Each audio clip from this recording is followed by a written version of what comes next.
Samantala, pinatatanggal naman sa pwesto ni Davao City Mayor Sara Duterte Carpio ang hepe ng Davao City Police at ang pinuno ng Task Force Davao matapos ang madugong pambobomba sa lungsod. Ito ang balita ni Victor Cosare. Pinapapalitan na ni Davao City Mayor Sara Duterte ang hepe ng Davao Police at Task Force Davao kasunod ng nangyaring pagsabog sa Rojas Night Market noong Biyernes ng gabi.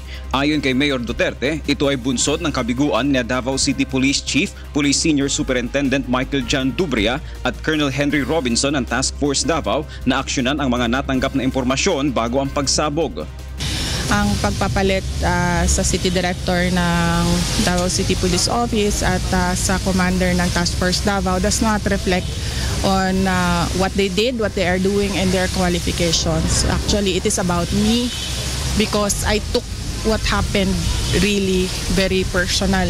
Sa ngayon ay may napili ng kapalit ang alkalde kay Colonel Robinson, ngunit tumanggi muna siyang pangalanan ito habang patuloy ang selection process para sa bagong hepe ng Davao PNP.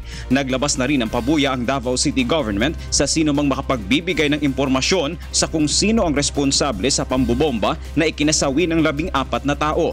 Ayon sa alkalde, nagkasundo ang city government ng Davao at ilang local businessmen sa lungsod na maglabas ng tig 1 milyong pisong pabuya upang mabilis na maresolba at mapanagot ang sino mang responsable sa naturang terrorist act. And lahat sila galit na galit sa nangyari kasi nasisira yung negosyo nila. Pag nasisira yung negosyo nila, naapektuhan yung employment ng mga tao.